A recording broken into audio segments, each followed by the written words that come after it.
But I do think what we're seeing is the wokeification of the right. If you think about what woke is, right, it's a kind of resentment-based blindness to reality, which says our society is terrible and everything about it is terrible and we must constantly be punished for the sins of our ancestors. And therefore, this is terrible, everything else is better, right? The wokeification of the right operates in a slightly different way, where it's not about our society, it's about the elites. The elites of Western societies have destroyed the true West. Well, here we have Konstantin Kisin being interviewed, and he's talking about, as you just heard, what he calls the woke right, the wokeification of the right. Now, generally speaking, I tend to like Konstantin Kisin's takes. As you know, Konstantin Kisin, he is one of the co-hosts of the Trigonometry podcast. And yeah, they comment on culture war stuff. And this idea, I don't buy into his concept of the woke right. Yeah, the woke left is actively destroying Western civilization. The woke right is complaining about it. Yeah, and yes, the elites are involved in the destruction. You should be against the elites, absolutely. They are not doing us any good at all. The liberal, the useful idiots are the liberals and the progressives and the woke tards and the libtards and all that. They're the useful idiots used by the elites.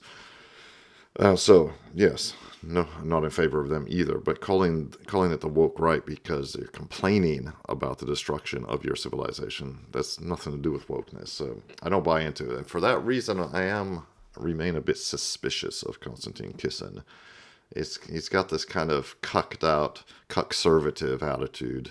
That idea is very cuckservative, and I don't even call myself a conservative. Of course, everyone in my family calls me a conservative, but I think conservatives are useless. I think the idea of conservative ideology in both the United States and in the UK and in Europe, if it even exists in the mainland Europe, certainly in the United States and the UK, is an utterly failed ideology. It is simply, the left takes 3 steps forward, conservatives push back 1 step eventually. The left takes 3 more steps forward into its descent towards its utopian hell, and the right pushes back 1 step. That's what conservatism has wrought. It hasn't even conserved the woman's room, the ladies' room, as we say.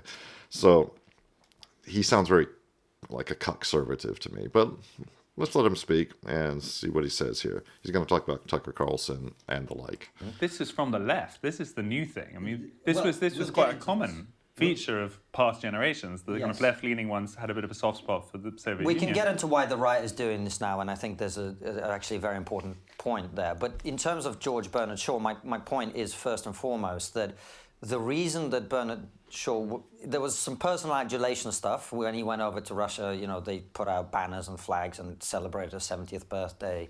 But actually the main reason is the reason that I think a portion of the right has now taken this position as well, is that they're getting tired of democracy not working, effectively, is how they might describe it. Fed up of the fact that you can't vote your way out of many of the problems that Tucker has spent quite a long time highlighting on the show. Rampant crime, homelessness, an open border in the United States and increasingly here. So all of these things create a perception in people that the current system doesn't work. And then the alternative, no matter how terrible and horrible and whatever, becomes more appealing because you're not really truly looking at it with your open eyes. And well, there's that sense that railways were on time, at least everything works properly in a kind of fascist dictatorship. Yes, and if you go to the center of Moscow, things do work quite well because that's where the rich and powerful live. Elsewhere in Russia, not so much. But I do think what we're seeing is the wokeification of the right. If you think about what woke is, right, it's a kind of resentment-based blindness to reality, which says our society is terrible and everything about it is terrible and we must constantly be punished for the sins of our ancestors. And therefore, this is terrible, everything else is better, right? The wokeification of the right operates in a slightly different way, where it's not about our society, it's about the elites.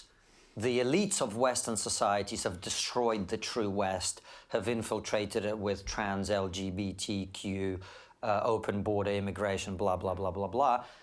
and therefore it's not working. And by the way, you can't vote your way out of it, because when you vote for Brexit, what do? Well, they try and overturn it. Eventually, they sort of half-arse it. Never happens. And the same with Trump. Yeah. Right? This is particularly the quote-unquote dissident right, Yes. isn't it? Because the mainstream right in the US is not like this at all. No. They're still very confident that America is the best country in the world. It's the Tucker Carlson group. Yes. And there is this sense, I find, that it's kind of sensible skepticism, brave pointing out of taboos, all of which we support. That's why what we do in a way. You know, I'm all for pointing out the things that the people in power don't want said, even if they mean they're uncomfortable for us as a country. You know, so saying the things we've done wrong in foreign policy, in economics, you know, being critical of ourselves, that I'm also all for.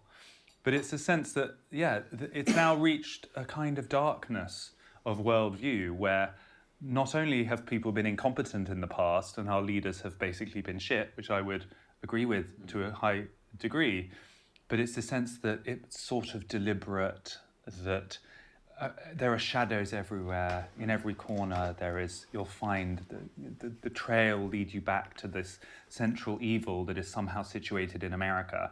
That is I feel like what Tucker is edging up against now. Yeah, God forbid you should try to find out who's really controlling things. Ooh, we wouldn't want that, would we? Well, if you stare constantly into the abyss of skepticism, eventually you become a cynic. And there's a difference between being skeptical and being cynical. And I think what you're talking about is a cynicism. But the conspiratorial element of it, I think, is a reflection of what I said, which is when you feel powerless, when you feel that you're not in control of your destiny, when you feel that you have no way of impacting the future of your society through the means you're being told are the means by which to do that, which is your vote. It's quite natural then to become conspiratorial about it and to start to imagine a shadowy cabal, and there's always going to be little bits of evidence that this happened or the CIA did this or whatever. And it's a very appealing worldview to people who feel powerless. The people who are most susceptible to it are intelligent people who are used to feeling like... I don't think so. Well, Sorry. No, I do. I feel like, at least if you think you are, you know, it's that sense that I've got to... Oh, listen to these guys. This reminds me of that meme. You know, that meme, it shows a bell curve, and at the low IQ end of the bell curve is, you know, the grug caveman guy who has a view like will not take vaccine. And then the midwits guys, you know, from 80 to say 120 IQ, oh yeah, of course, science-based, definitely going to take it. And then the super geniuses above 130 or 140 or 150, whatever it is, no, I'm not taking it. So in other words, the super low IQ and the super high IQ agree, and all the midwits follow the party line, basically, the establishment. A bit of an edge over everyone else. You know, I've read a bit more. I've joined the dots a bit more than other people, and therefore I know that actually if you look beyond the headlines, you see the CIA did this, or America was complicit in this.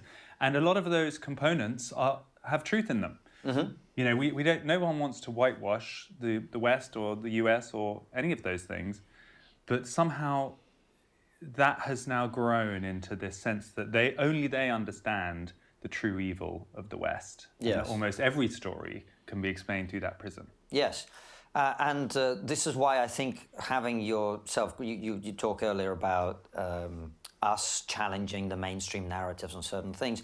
But when you do that, you have to be grounded in a certain reality. The reality objectively is that the West, while it has many problems that we've been discussing ad nauseum on both our shows, it nonetheless remains the beacon of all the things that we all actually think are important. Individual freedom, government by consent.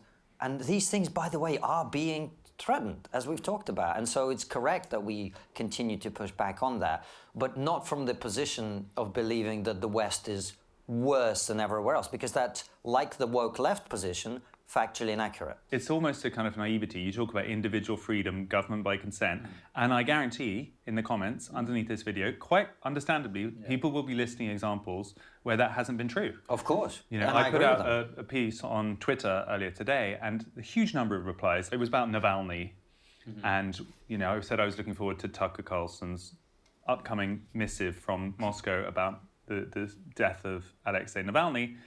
And then why no mention of Assange? Actually, we've had Stella Assange on the show.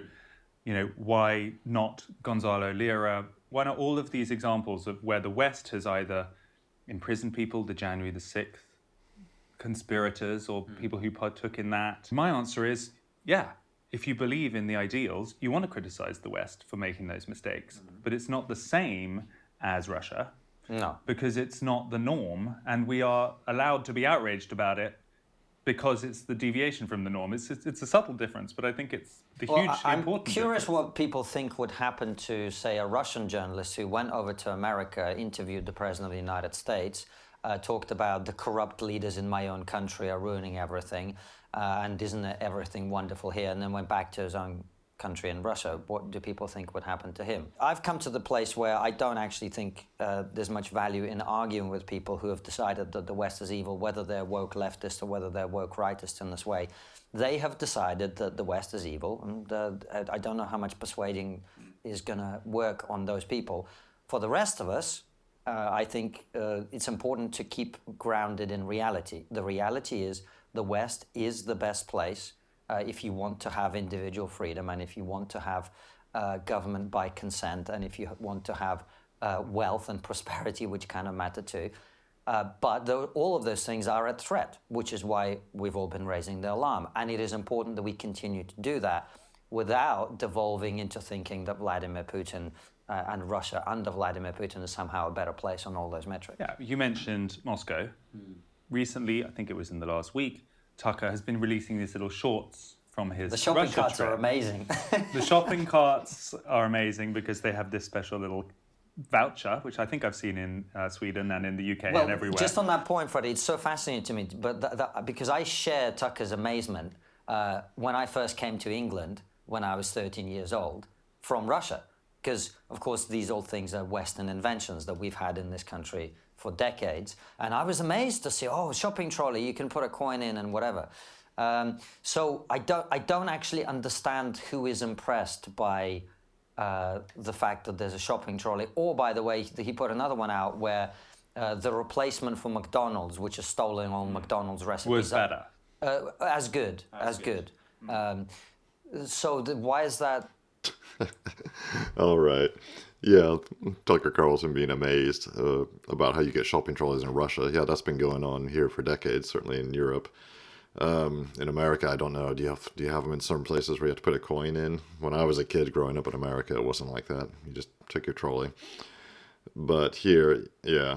And Tucker was at a supermarket called Auchan, which is a French supermarket chain, which coincidentally, when I did my year abroad, when I was in my third year of university, I was an exchange student, spent a year in France, and I worked at the Auchan in the city of Le Havre on the English Channel. Yeah, I worked there every day, half a day. It was the biggest supermarket I'd ever seen at the time. They called them a hypermarket. Anyway, that's off topic. Still, yeah, I think this whole idea, Konstantin Kisin's whole idea, I think he's trying to make it into something. The woke right.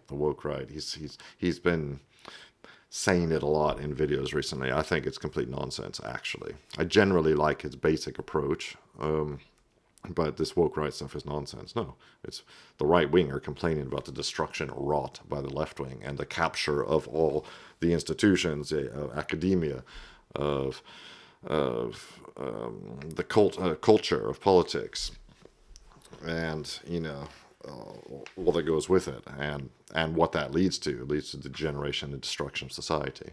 So it's nothing to do with, it's not really to do with conspiracy theories. Yes, conspiracy theories can be fun, or some of them are interesting, and quite a few of them have proven to be true, actually, or at least in part.